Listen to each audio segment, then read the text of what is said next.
Hello everyone, welcome to smart learn channel. आज की इस वीडियो में हम बात करेंगे डी ट्रिपल एस बी की एनटीटी की वैकेंसी आ रखी है। उसके लिए बी पार्ट के लिए इम्पोर्टेंट है ईसीसी, जो एनआईएस करवाता है प्रारंभिक बाल्यावस्था के लिए। ईसीसी या आप उसे एनटीटी भी कह सकते हो। तो उसमें जो भी बुकें आती है उस बुक की समरी करने वाले हैं बहुत ही बेहतरीन तरीके से। ये आपके पार्ट बी के लिए भी काम आएगी, पीआरटी में भी, और डी ट्रिपल एस बी की एनटीटी वैकेंसी आ रखी है उसके लिए बहुत ही ज़रूरी है। इनमें से आपके क्वेश्चन बनते हैं, तो इसकी हम समरी करने वाले हैं विस्तृत। तो आप वीडियो को एंड तक देखना, और इसी में से आपको 2 या 3 क्वेश्चन देखने को मिल सकते हैं मात्र इन्हीं 3 और 4 पेज के अंदर। और ये आपको प्रिंटेड ऐसे नोट्स चाहिए तो टेलीग्राम चैनल ज्वाइन करें, वहाँ पे मिल जाएंगे। तो शुरू करते हैं। ये पहला चैप्टर है प्रारंभिक बाल्यावस्था और देखभाल और शिक्षा। अर्थ और महत्व जानेंगे इसका। थोड़ा सा जूम इन कर लेते हैं। प्रारंभिक बाल्यावस्था का अर्थ जन्म से 6 वर्ष की शुरुआती जीवन से है। प्रारंभिक बाल्यावस्था कब से कब तक होती है? जन्म से 6 वर्ष की शुरुआती के लिए होती है। इन वर्षों को निर्माण के वर्ष भी कहते हैं, क्योंकि इन वर्षों में शारीरिक, संज्ञानात्मक, सामाजिक, संवेगात्मक और भाषा के विकास की नींव पड़ती है। प्रारंभिक बाल्यावस्था में शारीरिक का भी, संज्ञानात्मक का, सामाजिक, संवेगात्मक और भाषा के विकास की नींव पड़ती है। तंत्रिका विज्ञान के क्षेत्र में हुए अनुसंधान हुए बहुत सारे इन वर्षों का महत्व के रूप में माना गया था। इन वर्षों में मस्तिष्क का बहुत तीव्र गति से विकास होता है। इन वर्षों में 0 से 6 वर्ष में मस्तिष्क का विकास बहुत ही तीव्र गति से होता है। प्रारंभिक वर्षों में लालन पालन, उद्दीपन करने वाला परिवेश, सीखने में अनुकूलतम अवसर छोटे बच्चों के जीवन के दीर्घकालिक प्रभाव डालते हैं। उस समय 0 से 6 वर्ष में लालन पालन कैसा होता है और परिवेश कैसा मिलता है, सीखने का व्यवहार अवसर कैसे मिलते हैं, ये बच्चे के जीवन में दीर्घकालिक लंबे समय तक प्रभाव डालते हैं। इन निर्माणात्मक मतलब निर्माण करने के वर्षों में सभी के लिए बच्चों को गुणवत्ता से युक्त प्रारंभिक बाल्यावस्था देखभाल और शिक्षा मतलब ईसीसीई की सुनिश्चितता द्वारा ऐसा किया जा सकता है। ईसीसी द्वारा किया जा सकता है कि गुणवत्तापूर्ण शिक्षा दी जा सके। किसी भी प्रकार का वंचन बच्चों के लिए विकास के प्रतिकूल प्रभाव डाल सकता है।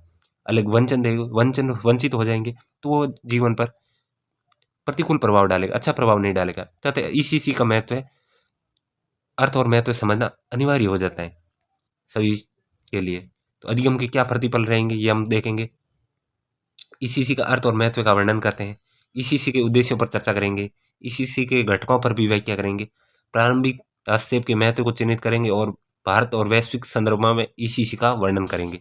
तो ये आपको कुछ ओनली फॉर इसकी learning theory smart learn YouTube channel पर मिलेगी। आगे देखते हैं ईसीसी का अर्थ क्या है, अर्थ और महत्व। ईसीसी सब 3 मुख्य शब्दों से मिलकर बना है। एक तो प्रारंभिक बाल्यावस्था, देखभाल और शिक्षा। प्रारंभिक बाल्यावस्था से, देखभाल और शिक्षा से। प्रारंभिक बाल्यावस्था कब से कब? 0 से 6 वर्ष की अवधि तक होती है। ईसीसी की राष्ट्रीय शिक्षा नीति 2013 के अनुसार विकासात्मक विशेषताओं के आधार पर प्रारंभिक वर्षों में 3 उप अवस्थाएं हैं। 3 उप अवस्थाएं कौन सी है?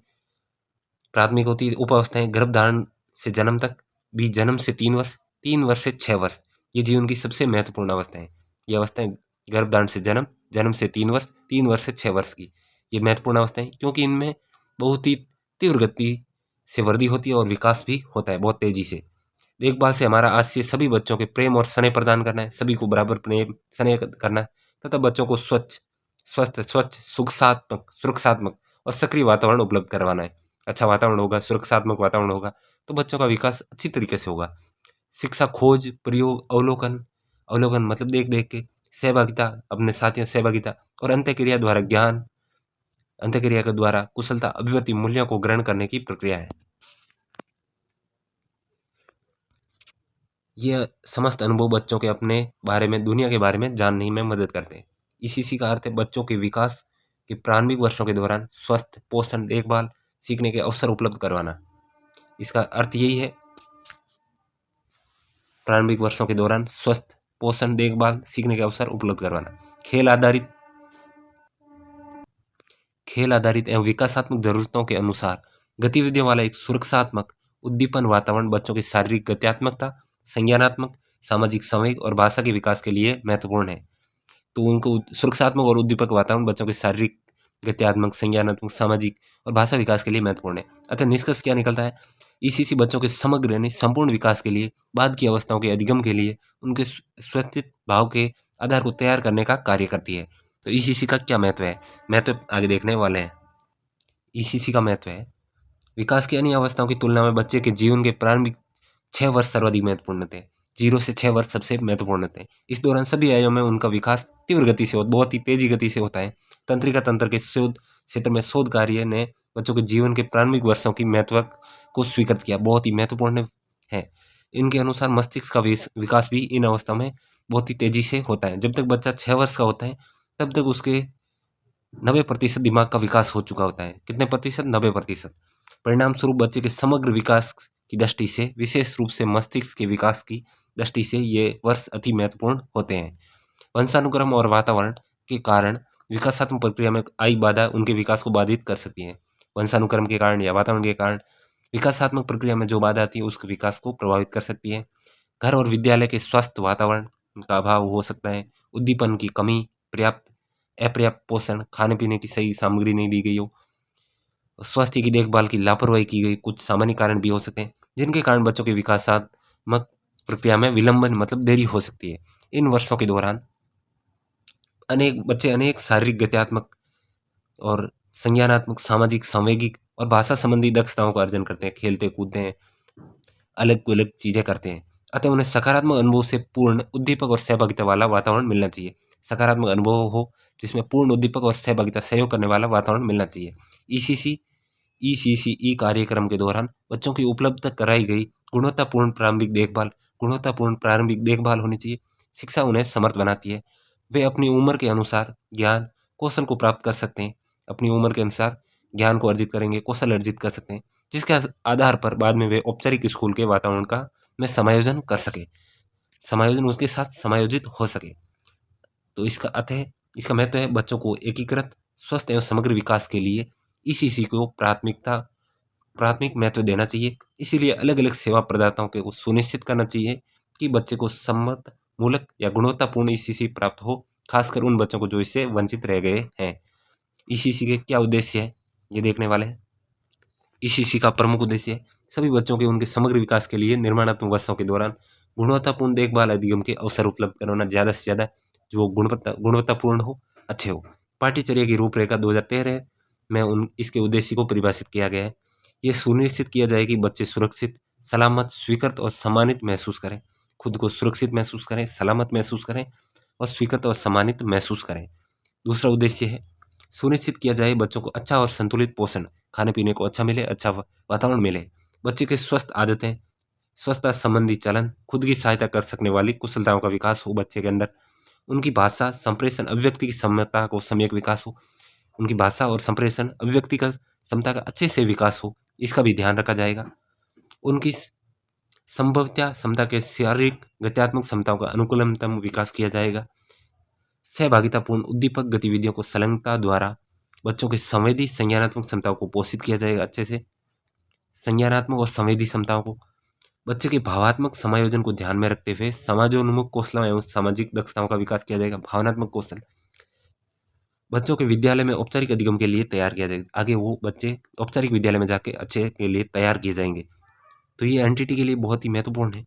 इसे आपको बहुत ही गहराई से पढ़ना चाहिए। और यह अगर आप बुक को चाहिए तो डिस्क्रिप्शन में लिंक है टेलीग्राम चैनल का, वहाँ से जाके ये हाईलाइट किए हुए पॉइंट पढ़ लेना। इनमें से एक सही कथन बताना, ये आपका अभी टेस्ट है। बच्चे के जीवन के प्रारंभिक वर्ष महत्वपूर्ण होते हैं क्योंकि इस दौरान उन सभी का आयामों में तीव्र वृद्धि और विकास होता है। बिल्कुल सही, तीव्र वृद्धि और विकास होता है। ईसीसी का अभिप्राय बच्चों के प्रारंभिक वर्षों में उनके स्वस्थ और पोषण संबंधी देखभाल, सीखने की शुरुआती अवसरों की उपलब्ध करवाना, यही है। घर और स्कूल का वातावरण बच्चे को प्रभावित नहीं करता, बिल्कुल करता है। घर और वातावरण अच्छा मिलना चाहिए। वंशानुक्रम वातावरणीय कारकों से बच्चों के विकास में आई बाधा उसके समग्र विकास को प्रभावित करती है, बिल्कुल करती है।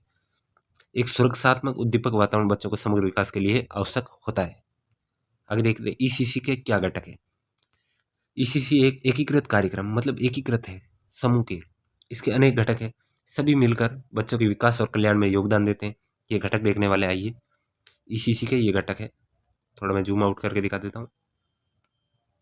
ये है ईसीसी के घटक। पहला तो है स्वस्थ, पोषण और स्वस्थता। स्वास्थ्य होगा, पोषण अच्छा होगा, स्वस्थता होगी। दूसरा प्रारंभिक अधिगम और प्रारंभिक उद्दीपन भी होगा, देखभाल एवं संरक्षण भी होगा। तो देखभाल होगी, संरक्षण किया जाएगा, प्रारंभिक उद्दीपन दिया जाएगा और प्रारंभिक अधिगम करवाया जाएगा औपचारिक विद्यालय के लिए तैयार करने के लिए। स्वस्थ और पोषण स्वच्छता में क्या आएगा? इसकी माताओं और बच्चों को नियमित स्वास्थ्य संबंधी हस्तक्षेप प्रदान करना, उनको जानकारी देना। इसमें प्रसव पूर्व, प्रसव बाद की देखभाल, प्रसव से पूर्व भी देखभाल की जाएगी, बाद में भी, जिसमें पौष्टिक आहार, गर्भवती माता की प्रतिरक्षी हेतु टीकाकरण करवाना, स्वास्थ्य की नियमित जांच करवाना, तनाव मुक्त वातावरण देना, अस्पताल व स्वास्थ्य केंद्रों सुरक्षा प्रसव शामिल है।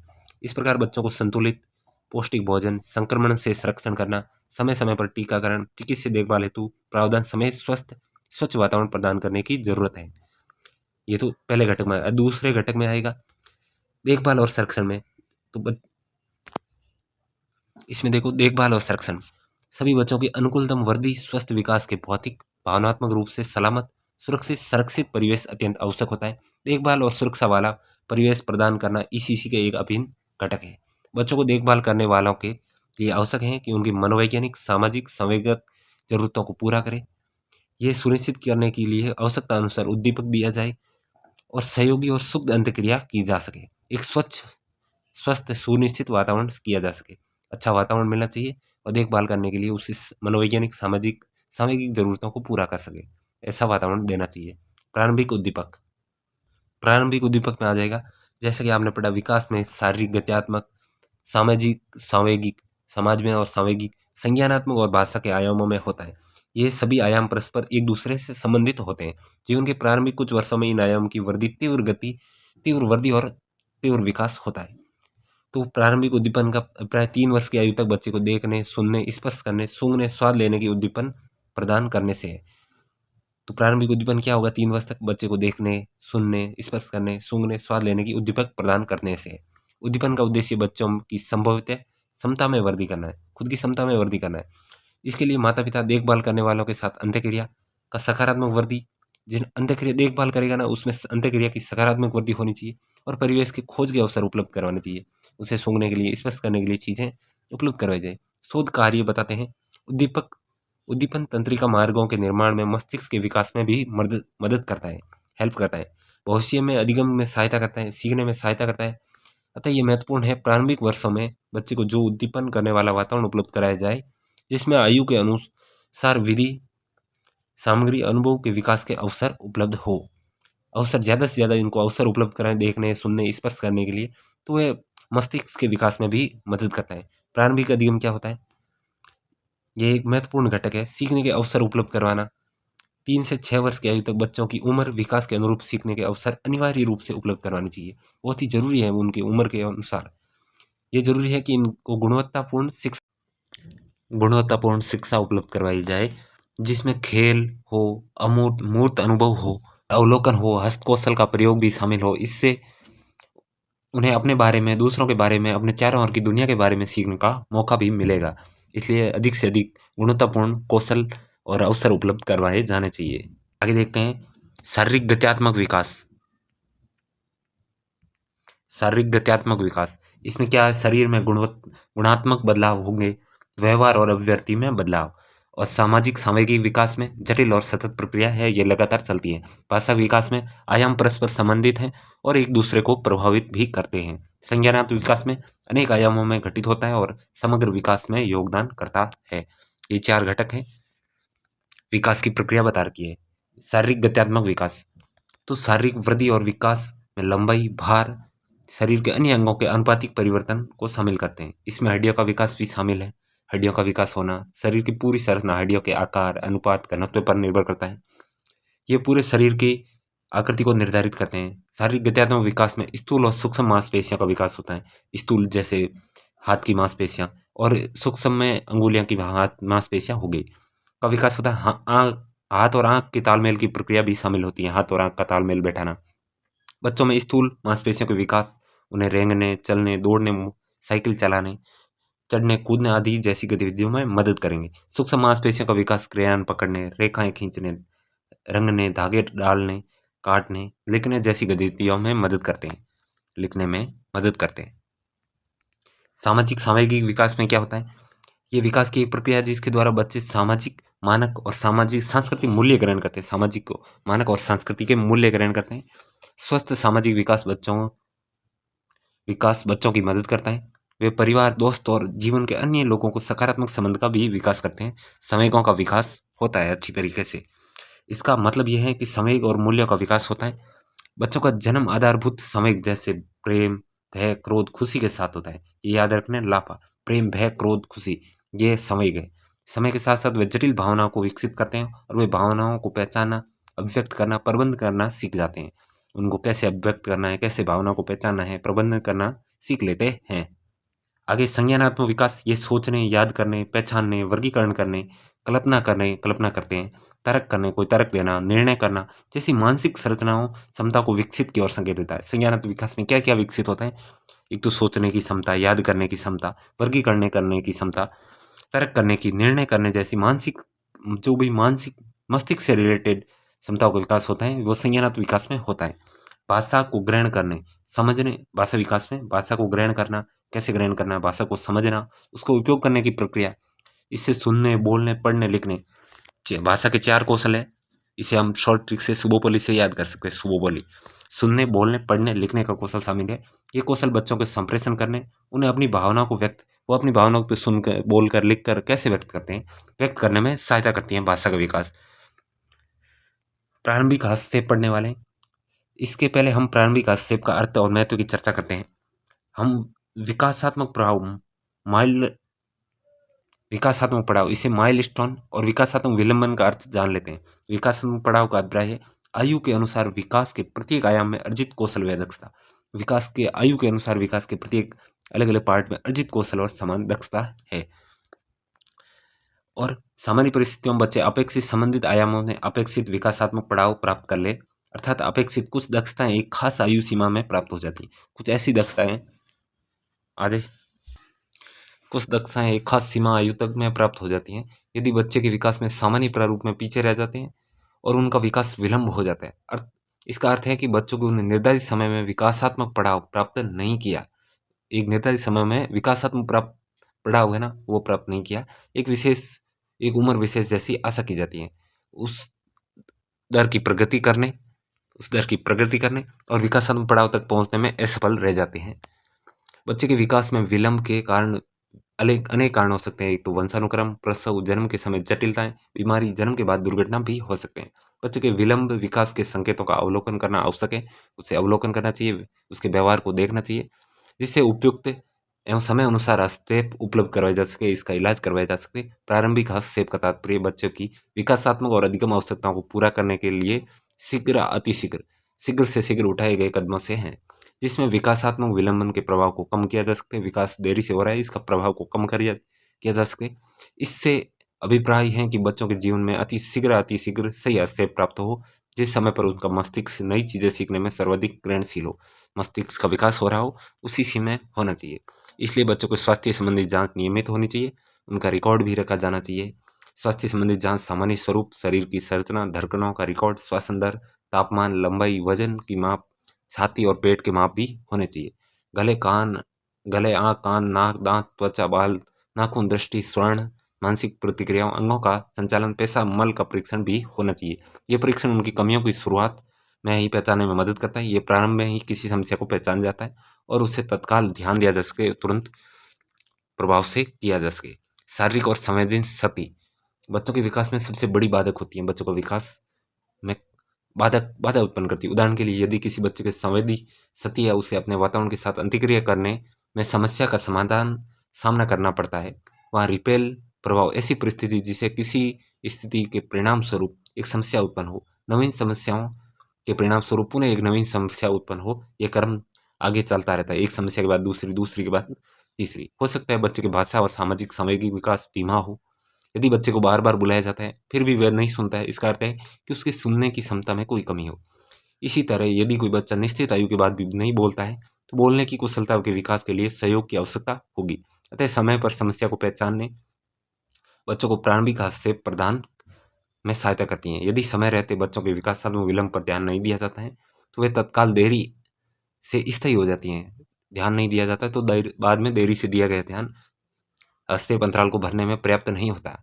अपने देश में बड़ी संख्या में बच्चों को जीवन के शुरुआती वर्षों में खराब स्वास्थ्य, कुपोषण, घरेलू वातावरण में उद्दीपन के निम्न स्तर विभिन्न प्रकार के जोखिमों से प्रभावित हो सकते हैं। इसीलिए प्रारंभिक विकासात्मक पिछड़ेपन की खोज, इसके लिए उचित कदम उठाए जाने बहुत ही जरूरी है बच्चों के विकास के लिए। भारतीय संदर्भ में ईसीसी। बच्चों के प्रारंभिक वर्षों में जागरूकता बढ़ रही है। बच्चों के प्रारंभिक वर्षों में गुणवत्तापूर्ण देखभाल, सीखने के अवसरों को उपलब्ध कराने के महत्व को स्वीकारा जा रहा है भारत में, और उनके शैक्षिक वैचारिक ईसीसी के क्षेत्र को उल्लेखनीय विचार दिए गए हैं। इन विचारों को विशेष रूप से बच्चे कैसे बड़े होते हैं, विचार करते हैं, विकास करते हैं, इन प्रश्नों का उत्तर दिया है। भारतीय संदर्भ में प्रारंभिक बाल्यावस्था की शिक्षा के बारे में गिज्जू भाई, ताराभाई, मोदेक, मारिया मोंटेसरी अग्र पंक्ति में आगे विचारक हैं। ये बहुत गिज्जू भाई बदेका का मानना है बच्चों के उचित विकास के लिए अच्छी शिक्षा आवश्यक है। इसके लिए आपने गुजरात के भावनगर में 1920 में बाल मंदिर से पूर्व प्राथमिक विद्यालय की स्थापना गिज्जू भाई बदेका ने की थी, 1920 में भावनगर गुजरात में। ताराबाई मोदक ने भारत की पूर्व पारंपरिक प्राथमिक विद्यालय शिक्षा को महत्वपूर्ण योग दिया। पूर्व प्राथमिक, जो प्राथमिक शिक्षा से पहले होती है। वर्ष 1926 में उन्हें तात्कालिक बम्बई, वर्तमान मुंबई में नूतन बाल शिक्षण संघ की स्थापना की। यहाँ विभिन्न पृष्ठभूमियों के विद्यार्थी गतिविधि वास्तविक जीवन के अनुभवों से सीखते थे। मारिया मॉन्टेसरी द्वारा प्रतिपादित मॉन्टेसरी विधि है, जो पूर्व प्राथमिक विद्यालय शिक्षा के लिए उपयुक्त होने वाला एक उपागम है, एक शिक्षण की विधि है। मॉन्टेसरी विधि ये किसने दी? मारिया मॉन्टेसरी ने। बार बार क्वेश्चन पूछा जाता है। इस दुनिया के सारे बच्चों के जीवन पर गहरा प्रभाव पड़ता है। एक सुव्यवस्थित माहौल में बच्चों को स्वाभाविक विकास का सहयोग करने की विधि है। महान भारतीय शैक्षिक विचारक जैसे महात्मा गांधी, रविंद्रनाथ टैगोर, जाकिर हुसैन के लेखन में जीवन के निर्माणात्मक वर्षों के दौरान बच्चों की देखभाल और शिक्षा पर ध्यान आकर्षित किया गया।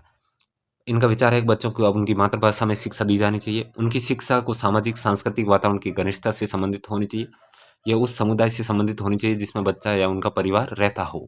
वर्तमान में भारत में ईसीसी से जुड़ी सेवाएं सरकारी, निजी, गैर सरकारी संगठनों द्वारा प्रदान की जाती हैं। भारत सरकार ने प्रारंभिक बाल्यावस्था में दी जाने वाली शिक्षा की गुणवत्ता और पहुंच को सुनिश्चित करने के लिए दिशा में महत्वपूर्ण प्रयास किए भी हैं। वर्ष 1975 में एकीकृत बाल विकास ICDS योजना का प्रारंभ किया। इसका उद्देश्य 6 वर्ष तक बच्चों के स्वास्थ्य, पालन पोषण, विकास संबंधी आवश्यकताओं को पूरा करना। प्रारंभिक बाल्यावस्था देखभाल विकास के लिए एक एकीकृत विशिष्ट कार्यक्रम था। इस कार्यक्रम में गर्भवती महिलाएं, स्तनपान करने वाली महिलाओं की देखभाल भी शामिल थी। इनकी भी देखभाल की जाती है। हाल ही में वर्षों में पंचवर्षीय योजना ईसीसी पर ध्यान, प्रारंभिक बाल्यावस्था देखभाल, शिक्षा संबंधी राष्ट्रीय शिक्षा नीति 2013 ईसीसी की दिशा में महत्वपूर्ण प्रयास कर रहे हैं। इसके द्वारा प्रारंभिक बाल्यावस्था के बच्चों की गुणवत्तापूर्ण देखभाल, शिक्षा के अवसर सुनिश्चित हुए हैं। निजी और गैर अनुदानित केंद्र जैसे नर्सरी, किंडरगार्टन, निजी विद्यालय में पूर्व प्राथमिक विद्यालय विभाग भी देश के पूर्व प्राथमिक विद्यालय शिक्षा उपलब्ध कराते हैं। ये केंद्र मुख्यतः नगरीय शहर क्षेत्रों में अपनी सुविधा उपलब्ध कराते हैं। इनके अलावा अनेक गैर सरकारी संगठन इसी से जुड़े हुए कार्यक्रम को संचालित भी करते हैं। आगे देखते हैं वैश्विक संदर्भ में ईसीसी। विश्व स्तर पर ईसीसी के क्या महत्व है? ईसीसी का महत्व वैश्विक स्तर पर भी स्वीकार किया गया है। ये सन 1989 में United nation convention on the rights of the child UNCRC अर्थात संयुक्त राष्ट्र बाल अधिकार समझौते के साथ प्रारंभ हुआ। ये बाल अधिकारों के लिए अंतर्राष्ट्रीय समझौता है। ये बच्चों के उत्तरजीविता, स्वास्थ्य, शिक्षा, संरक्षण के संदर्भ में बच्चों के कल्याण को सुरक्षित करने और प्रोत्साहित करने को लक्ष्य रखते हैं। सबके लिए शिक्षा पर वैश्विक सम्मेलन, जो कि जोमेटियन थाईलैंड 1990 में हुआ, ने बल दिया सीखना जन्म से प्रारंभ होता है। प्रारंभिक देखभाल और शिक्षा को अनिवार्य रूप से प्रोत्साहित किया जाना चाहिए, जिसे परिवार समुदाय के सहयोग से प्रदान किए जाने की जरूरत है। समुदाय और परिवार सहयोग प्रदान करें इसमें। साथ ही वर्ल्ड एजुकेशन फोरम जो 2010 में डाकर सेनेगल में हुआ, में भी ईसीसी को महत्व को दोहराया गया। पुनः पुष्टि की गई शिक्षा एक मूल अधिकार है और सभी बच्चों के लिए आधारभूत शिक्षा सुनिश्चितता हेतु सबके लिए शिक्षा, एजुकेशन फॉर ऑल के लक्ष्य प्राप्ति के उद्देश्य निर्धारित किए गए। हाल ही में वर्ष 2015 में कोरिया गणतंत्र के इचियोन में हुए वर्ल्ड शिक्षा फोरम के शिक्षा को विकास के महत्वपूर्ण साधन मानते हुए सतत विकास के लिए 2030 तक के लक्ष्य निर्धारित किए गए। सतत विकास का चौथा लक्ष्य है कि वर्ष 2030 तक सभी लड़के और लड़कियों को गुणवत्तापूर्ण प्रारंभिक बाल्यावस्था विकास, सुरक्षा, पूर्व प्राथमिक शिक्षा सुनिश्चित की जाए, जिसे प्राथमिक शिक्षा के लिए तैयार हो जाए। इसमें से भी क्वेश्चन पूछा जा सकता है। इन वैश्विक प्रतिबद्धताओं के समांतर भारत में गुणवत्तापूर्ण ईसीसी की पहुंच सुनिश्चित ता हेतु प्रयास भी किया जा रहा है। ये तो है क्वेश्चन, आप कर सकते हो। आज हमने सीखा प्रारंभिक वर्षों में अभिप्राय जीवन के 6 वर्ष बहुत ही महत्वपूर्ण है। इसी का अर्थ जन्म से 6 वर्ष की आयु तक बच्चों को उसके समग्र विकास के दी जाने वाली देखभाल और सीखने के अवसरों से है। और इसी में स्वास्थ्य, पोषण, देखभाल, सुरक्षा, प्रारंभिक उद्दीपन, प्रारंभिक अधिगम इसके घटक के रूप में शामिल है। विकास एक जटिल और सतत प्रक्रिया है। ये शारीरिक, गत्यात्मक, सामाजिक, संवेगिक और भाषा और संज्ञानात्मक आयाम में होती हैं। ये परस्पर संबंधित होते हैं और बच्चे इस समग्र विकास को प्रभावित करते हैं। बच्चों के विकास विलंबन के अनेक कारण हो सकते हैं। वंशानुक्रम, गर्भावस्था, बच्चे के जन्म के समय जटिल बीमारी, जन्म के बाद दुर्घटना आदि। बच्चों के विकासात्मक विलंब को जानने के लिए प्रारंभिक पहचान आवश्यक है। विकासात्मक विलंब वाले बच्चों की विकासात्मक अधिगम संबंधी जरूरतों पूरा करने के लिए समय अनुसार हस्तक्षेप आवश्यक है।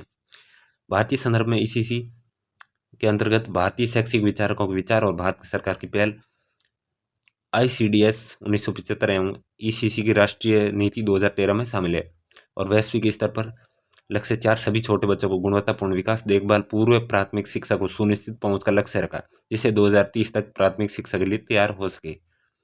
यह था आपका पहला चैप्टर।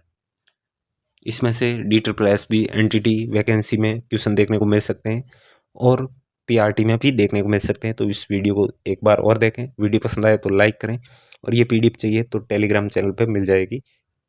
डिस्क्रिप्शन में लिंक है, जाके ज्वाइन कर लो।